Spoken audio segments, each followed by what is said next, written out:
Is there a fleshly appeal to theological disagreements? There definitely is. And I know that because I've experienced it and I wanted to tell you about it. Now, there's probably a lot of different angles to this, but there is this allure of superiority. That's number one. And number two, there is the allure of belonging. And those two, I think, drive the incentive for a lot of disagreements. And that's just outside of theology. Okay, so let's just think about it outside of theology. Those two aspects might include things like competitive sports and the team that you support. There's a sense of belonging in the other supporters of a particular team. And then there's also a sense of superiority when you can convince yourself that your team is the best or the winner.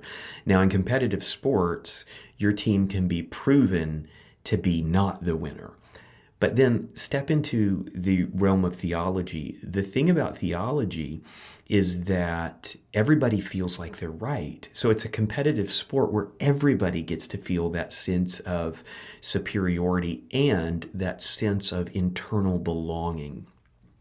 So I can think of quite a few times where this drove division for me, but I want to tell you about one. There was a situation where we actually were talking about eschatology, and I sent around a question to a number of the theological friends that I have, other pastors and authors and things like that. And there was a particular author who had a particular view, and this was an author who me and my other close friends respected and actually were friends with. We liked him a lot, but he had this one view that was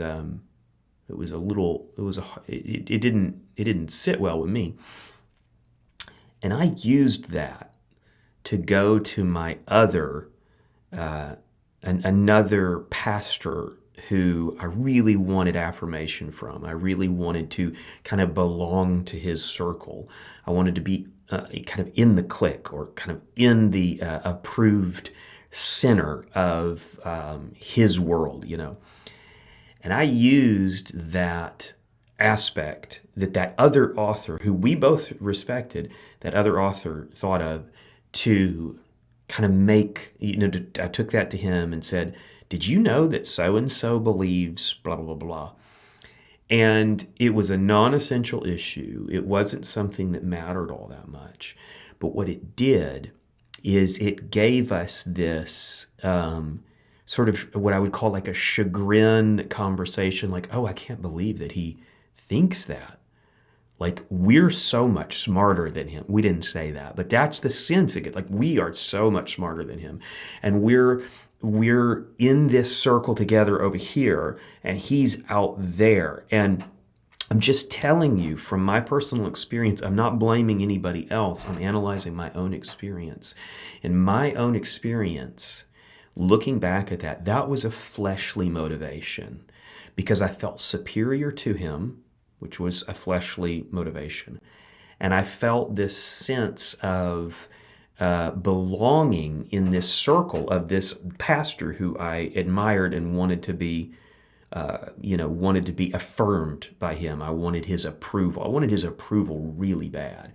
And so those were fleshly motivations. Now, there's probably other fleshly motivations that I haven't thought of yet. But I'm just kind of trying to sort out how much of these theological disagreements really are flesh powered, they're flesh motivated. I can think of a number of them for me. Now, that little situation that I talked about, it happens all the time. It's not unique. It happens all the time. There's all of these little side conversations going on about what some other person believes and how it's unthinkable how it's such a departure from the orthodoxy that we have been in, or there's just so many of those little conversations going on. And I want to challenge you, how much of that stuff that's going on is flesh powered? How much of it is fleshly, has a fleshly motivation? I know for me, quite a bit of it did. Because as soon as I got out of that realm where I was trying to get that approval, I stopped worrying about it. I stopped caring. I stopped acting like it was the end of the world that so and so believes this or that. Now, all of that should be balanced with this other thing, that there are issues that are they are so important. And those issues, obviously, there's going to sometimes be some division over theological issues. There's going to be sometimes debate. But I think one of the ways that we can tell if we have a fleshly motivation is how we operate, actually. So if someone has a belief that I think is unthinkable, a bad operation that indicates probably a bad motivation is if I go and talk to some other person about that, and we talk about how wrong that person is, and I do that without having talked directly to the person who holds that view. Now, what I've heard people say over and over is, well, I don't need to talk to them. They've published that, or they've printed that. Well, I've had people say that about me, that they think they know what I believe because I said something at some point. That's the danger of recorded information, is our thoughts are dynamic. We're also imprecise. And so I may have thought something at some point that I don't now, but also I may have said it poorly, or who knows. Fact is, a lot of times those back channel side conversations that exclude talking to the source, that exclude talking to the person who holds that belief, when you have the capability to do so, like when it's a friend or when it's an acquaintance and you have the ability, you have the contact to talk to them, and you choose not to, I would question your motives in that. I would say that you ought to question your motives. Is what I mean. I'm not going to be questioning your motives. I don't care. But you ought to question your motives if that's your operating method. If you are able to talk to that person about that, and you refuse to do that, but you talk to other people, I would question that. That sounds like a fleshly motivation to me. That sounds like that's driven by a fleshly motivation. Now, there are those. So I've been saying that part for a while. That's not new, but there's another thing that I've thought of. There's another type of personality that will go directly to that person and they'll just steamroll them. And it gives this sense of feeling superior. So if your operating method is to go directly to the person, I would say, well, that's good if you then can interact with that person with compassion. If you can interact with that person in a way that by the end of the conversation, things are better than they were when you started. But if at the end of direct conversations, things are worse than when they started and you don't have a plan for another conversation, then most of the time that qualifies as a failure. So a win is that you keep talking until the emotions are past so that you can get at what the real issue is. If at the end of the conversation, I'm going to say it again, if the end of the conversation things are worse, not better, and you don't plan to continue the conversation, then you failed. And that's a potential area where there's fleshly motivation. Now, it's possible, all of these situations are dynamic. Of course, it's possible that the other person is just a brute and they're unmanageable. But most of the time, your acquaintances, the people that you've known for a long time, that's not the case. You've already had some kind of, if you have their contact, if they're a friend or somebody that you've spent time with, and you've had times that were good and now they're not good, then that begs the question, why has it changed? And I think it's probably because in a lot of those situations, a fleshly motivation is present and maybe always was present, or I mean, I don't know. I don't know how to parse that. But here's what I'm saying. Theological differences often, not always, often have fleshly motivations. Now, what I don't mean is that the actual difference has a, um, a fleshly motivation. It's very possible to just have a difference of opinion, and we don't necessarily control what our opinions are. We look at the information and we determine what we think is right and wrong. Right. So that's the case. But I guess what I'm getting at is that maybe it could be said this way: theological differences can be weaponized, and I feel like that often happens. It gets weaponized for fleshly motivations, and I've seen it many times. I've done I've done some things interpersonally with people that I'm not proud of, and I did them in a lot of ways so that I could take that story of what I did back to the person, the pastor or the Bible teacher, the author, or whatever, that I wanted to get approval from. I would do something out here knowing that I'll be able to tell that person who I'm trying to get approval from, that pastor or minister or whatever, to tell them what I did. And so that's an approval seeking. It's a fleshly motivated thing. And here's the thing: it feels good. When me and that pastor I was talking about were kind of bad mouthing, theologically bad mouthing that other author who thought something. And by the way, that other author was actually a good friend of both of ours. So that's another reason why I feel embarrassed about it. But when we were bad mouthing that guy, it felt good.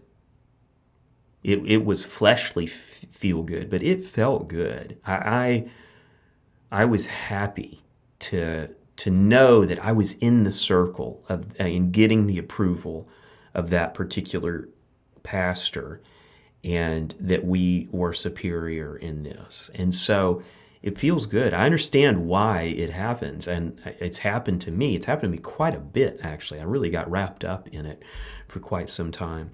So friends that I had before, kind of, I'll call it a very theological phase in my life. I had a pretty, very theological phase. And the friends that I had before that phase, from years and years before, I went to some of them in the last few years to just kind of apologize and say, look, I don't remember everything that I said or did to you, but I had kind of a phase where I was getting really focused on some particular theological ideas, and those ideas drove me to kind of abandon some of the interpersonal compassion that I have. And so I just apologized to some of those friends, and some of them were honest enough to tell me, yeah, we were, I can't remember the word they used. I don't think they said hurt, but just like we noticed something had changed, you know. And what had changed is I'd found I'd found a fleshly motivation. I'd found something that felt good, that gave me gratification, but it wasn't godly gratification. There was probably some godly gratification in that era, in that phase of my life, but a lot of it was actually fleshly motivations that I got approval. And by the way, I also got approval from the entire circle of people that we kind of all operate that way. And I'm still in that circle. Then to some extent, some parts of that circle have kicked me out, I guess, but I'm still in the circle as far as I'm concerned. But I've identified that a lot of what drove me was the approval of others in that circle, and we would look at people outside the circle and talk about how horribly wrong they are. Now, I do think that some of the people outside the circle are horribly wrong, but I don't think they all are. I think there's lots of people outside of our circle that are okay, that are doing, that are doing good ministry. But while we were in, what I heard over and over is that those outside, they're all wrong. All of them are wrong, and we're the ones that are right, and we have to be cautious. You can't mingle with them. If you can't find a church that completely agrees with what we say inside the circle, then don't go to church in your town. Move to a new town or start a church. It's just that kind of stuff. And so that's gratifying. That makes you feel superior. Like I'm superior to everyone in my town because I can't even go to church with them, that kind of thing. So there's a fleshly motivation where that can feel superior. It gives you this sense of feeling superior. And it also gives you a sense of belonging where we all want to have a sense of belonging. We all want to have a sense of superiority, unfortunately. And so theology can offer that if we're not careful. So this is a lot. I know this is probably going to make some people mad if anybody's watching anymore. I don't know, but I'm just this is the insider track. This is just me being honest. I saw that. Now there's others that either won't admit it or they'll be mad at me for saying this, all right? So if you see people being mad at me, you might ask, well, why would they be mad? Maybe it's because I'm saying things that they're experiencing too, but they don't want you to feel that. I mean, they don't want you to hear that. I mean, I don't know, I'm speculating, but like I'm talking about my real experience inside of this thing that we're in, and feels extremely, honest to me to say these things, but I'm sure there'll be those that are mad. There's probably also those that'll say that I'm theologically wrong for saying these things and whatever, and then they'll have conversations about me, and and that's what I'm saying is I think all of that's fleshly motivated, except in cases where it really is a legitimate theological difference. But see, here's the challenge, is that everything that gets kind of gets pulled into these kind of conversations, it's always presented as if this is just, this is so important. We have to castigate this person because what they're teaching now is so wrong, and it's so dangerous and so damaging. And I'm just like, I don't know.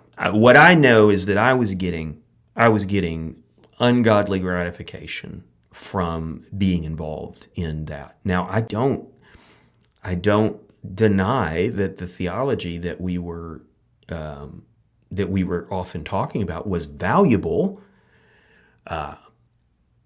But alongside that, I mean, you can take something valuable and you can turn it into something that you get fleshly gratification from, fleshly motivations from. So I think that's something that's happened, and I don't really know what to do with it. I guess I'll turn this around and ask you guys, am I the only one that's experienced this? Or have y'all felt this? Those of you that have been kind of on the inside of a circle, whether it be church or certain ministry or whatever, have you experienced this? Because for me,